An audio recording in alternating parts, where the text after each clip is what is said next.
Now, the biggest takeaway from these IPL media rights has been how fast the growth of digital has happened in the Indian media landscape. Now, just to give you an idea, in 2015, if I'm just looking at the IPL media rights, in 2015, the ratio between television and digital was at 90-10. That gap got reduced in 2018. It came down to 75-25.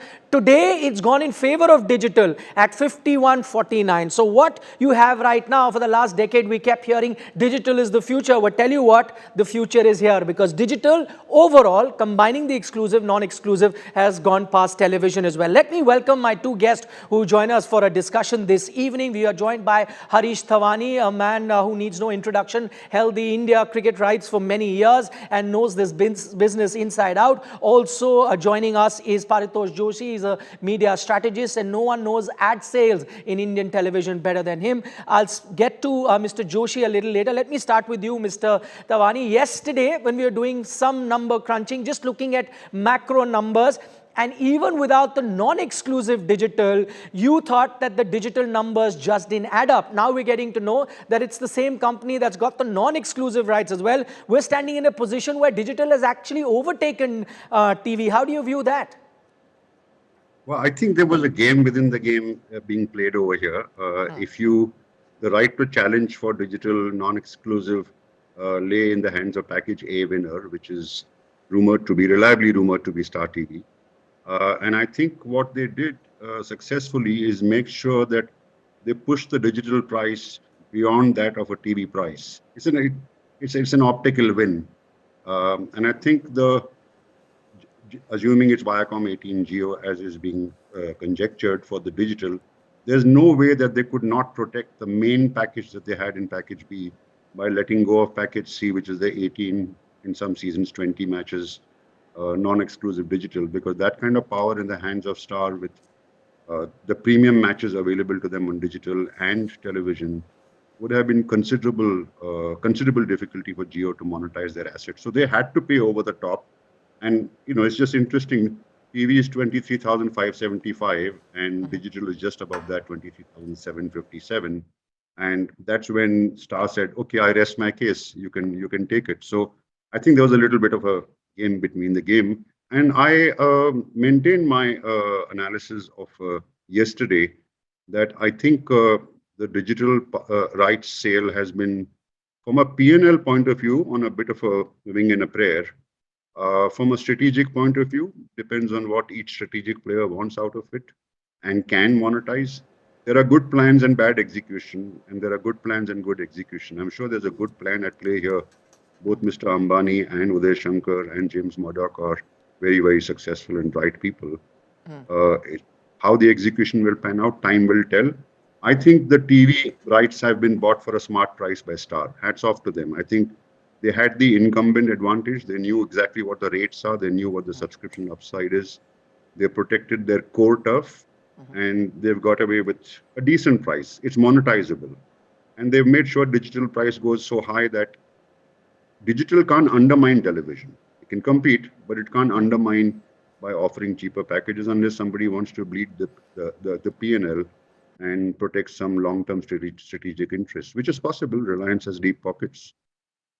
I'll get into the micro as well, based on, what the ad rates are on the show. We'll have the graphics up as well. But before that, let me go across to Mr. Joshi and just give us an, thought on what Mr. Thawani was saying, that yes, there could be strategy at play. We get to know whether digital then becomes profitable or not. Do you think that digital has been riding high on emotion, considering that everyone's betting very heavily on it, considering it the future? Or do you really think these digital numbers add up? The simple answer over the long haul is that, digital will become bigger than TV. It has all over the world. We should expect it to happen in India as well. However, that being said, the reality of TV reach in India vis-a-vis the aggregate reach of all digital media is that television still reaches a darn sight more people than digital does. And certainly on a sustained everyday basis. The family viewer across generations is still a TV viewer. Digital is a personal screen. Digital in the form of the shared screen, in the form of OTT, is a relatively small volume at this point in time. It will grow. There is no doubt about it. We have a 5-year horizon on this particular project. So over the 5 years, at the end of 5 years, can we look back and say that now digital is larger than TV in terms of impressions it delivers? My guess will still be probably conservative and say that at best it will match. But TV fundamentally has strengths in linear TV, which aren't about to dissipate and aren't about to disappear. So I think there is a certain amount of, or a lot of irrational exuberance out here. Okay, stay on with us, Mr. Joshi. We'll get back to you, but let's now break it down for the viewer. How much is it that, or how much is it that they're going to pay for the subscription? How does these number add up? How does it become feasible for a broadcaster? Because I think that's the biggest question that a fan who would be consuming, the end consumer, that would be asking. So let's take a look at the numbers right now. How does these number for TV versus digital add up? Okay, for TV rights, 23,575 crore, that is 57.5 crore per match. Let's do the math right now. How is it that the broadcaster will recover that money? Now, digital, with this, what you're looking at is the TV cost. Let's first take at digital advertising. Now, the advertising is at about 3.5 seconds of advertising time per match. That is what you get. 3,500 seconds is what the TV broadcaster will get to advertise. Now, how much do you get? You get, this is digital, but we're going to look at TV numbers, and that is 10 lakh per 10 seconds is what you get for TV ads. Digital is much less, what you're seeing on the screen. But if you take a look at TV, that's 10 lakh per 10 seconds. That's what TV comes to. So let's take a look at what TV then eventually is. Advertising revenue for TV comes at 13,940 crore. That is 34 crore per match. See, this is the revenue we're talking about. This is digital. I'll get to digital a little later. I'm just focusing on TV numbers right now. The advertising revenue will be 13,940 crore. TV rights have gone for 23,575. As you can see on your screen, that's 57.5 crore per match. But how does the broadcaster recover from that money? That we'll take a look at. 3,500 second advertising time per match.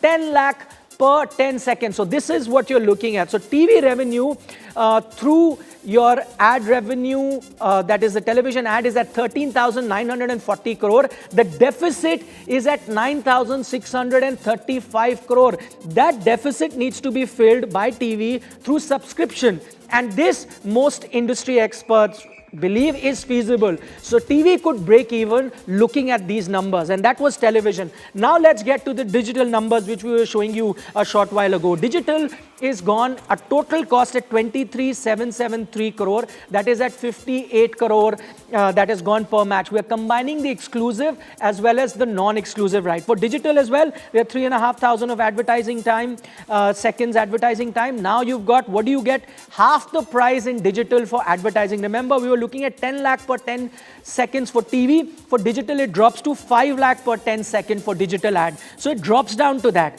So advertising revenue on digital at best at 17 crore, you'll get about close to 7,000 odd crores. These are just rough calculation. You can see 6,970 crore. But there will be a big deficit in digital because you would then really need to fill 15,137 crore through subscription alone. That might just not add up because a lot of these subscriptions, as you know, go through bundle. If you are on one particular mobile network, they offer it at a much cheaper price. So you really don't have to go and buy subscription differently, which you have to do for TV. So if you take a look at the broader numbers, as we just explained, television seems like it could break even. Digital doesn't seem like that. There is a big gap there as well. I'll go across to Mr. Joshi. Mr. Joshi, we were looking at digital advertising. It definitely would need to grow at 50%, as we just explained in those graphics. At 50% doesn't seem to be feasible. The other question I'd want you to answer is, can that subscription from that 10 rupee per month bundle that you get in a group, can now the OTT winner or the digital winner says, no, I will not have bundles anymore, and you have to come specifically to me and buy it and no more tie up with other mobile operators as such? The TVOD model, the transaction video on demand model, is now definitely in play, and micropayments are available. So conceptually, people will be asked to put a small amount of money to watch a match, a particular event or something like that. And maybe there is some money to be made over there, both domestically and internationally. On the advertising side, though, I have a very important caution. Globally, advertisers are beginning to get very circumspect around digital advertising for a simple reason. They are now saying that there is no, platform agnostic measurement system that tells us how many impressions were really delivered, right? And we are convinced, and they know, I mean, it's factually established that a large number of, click factories exist all across the world. So these are server farms that are doing nothing except creating fake impressions and fake clicks on an assortment of sites, including the streaming sites. So advertisers are becoming circumspect and saying that we are not sure that we are getting much more than 20, 30, 40% of the value that we are nominally supposed to get. And if this is true, then what you're talking about, that the price is half, actually the price doubles or worse than doubles, right? So there's a massive escalation. And somewhere along the line, it is showing up in resistance, which is growing. So we do know that there are advertisers in the first world, in the United States itself, who have been paring back their digital spends because they say that we don't know what really happened here. We don't really know the return on marketing investment that we got here. And I suspect that exactly that kind of a thing is working on the minds of serious advertisers in India, because they are going to say that until we have a platform agnostic measurement system that tells us the real impressions we delivered, we are meant to just depend on the vendor saying that so many million people watched me, right? That is something that these people routinely do, that so many people say that, or we say that so many people watched us. It's an assertion. There is no authentic agnostic source that says that, yes, these many impressions got delivered. So I believe that there is going to be some circumspection at play here. And this notion that we will just walk out into the market and the money will come just sort of flooding in is serious case of irrational exuberance going on. All right, those are interesting thoughts there. One measurement of how many people eventually get to see those ads on digital, as Mr. Joshi is pointing out, is very interesting, and that might just go against a digital player. Mr. Tawani, the other thing, for the first time, we are also seeing two broadcasters, albeit for different platforms, one for digital, one for TV. Does that take away negotiation powers from the broadcaster? Because if it was the same company that demand a price, let's say upwards of 10 lakh per 10 seconds, when you had both digital as TV, now it's split. Does it take away from your negotiation power? Because now if a brand wants to be on IPL, if you're offering very high rates just to compensate for the money that you spent, I could go to the other guy. Yeah, theoretically, yes, if there are two broadcasters offering, but both will be offering different kinds of reach, different kind of consumer profiles. And both have paid over the top, digital in particular, and cannot afford, to drop their prices just to snatch business from the other platform. Because you drop prices, you got a P&L to look after. Your assessment on the gap on digital is somewhat similar to mine. Mine is actually 17,000 crores on gap from the ad sales, and that's for two other reasons. In addition to what Paritosh, who I agree with on his comments on digital, is that inventory fill on television is running at 95 to 100%. So the 3,500 seconds actually gets sold. If you track the inventory fill on Hotstar in the last two seasons, you'll find that an average inventory fill was 78%. So there is a 20% gap that can happen over there. And then, to amplify what Paritosh was saying, in India, the tendency to watch on digital is on handheld devices, mostly mobile phones. So small screen impact for advertisers is very limited. It tends to be people who are commuting. It tends to be people who are buying it as part of a bundle. So there are all kind of drawbacks in the present landscape. And I think I also agree with Paritosh. At the end of 5 years, it might have changed. But this is the critical 5 years. And this bid would have made sense 5 years from now. But at this moment of time, I'm not so sure. And I'm not so sure that they are going to compete for business by dropping their prices, because both parties stand to lose. Right. Finally, before I let you go, Mr. Thawani, I wanted to also know, and this is the biggest concern for the consumer, the guy right at the end of it. Many people writing on social media asking that, listen, you're paying such humongous amount for media rights. At the end of the day, it's going to come out of our pocket because, the advertiser is going to increase the cost of the product, or the OTT platform is going to increase subscription, and so on and so forth. Is there any merit in that? Well, let's look at TV first. The subscription side of TV is controlled by the tariff orders of TRAI, Yeah. which at the moment the NTO is being contested. So there is some regulatory intervention there and some regulatory caps. So you're not going to see a senseless, out of control spiraling of subscription prices on the TV side. Right. On the digital side, there is no regulation at the moment, and I think the digital player is betting more on volume growth than on value growth. Yes, the 6 rupee, 8 rupee pricing that comes as part of a bundle is going to be nudged up a bit. But frankly, 6 and 8 Right. rupees moving up to 10 is, to the consumer, I don't think is life-threatening. Okay, Mr. Thawani, thank you so much for your time. I would have loved to have continued this conversation because it is big news indeed. We keep calling it the $1 billion league, but it crossed the $1 billion a few years ago. Now it's just adding on and now competing with the top sporting leagues of the world. But Mr. Joshi, Mr. Thawani, thanks so much for taking our time speaking to India today.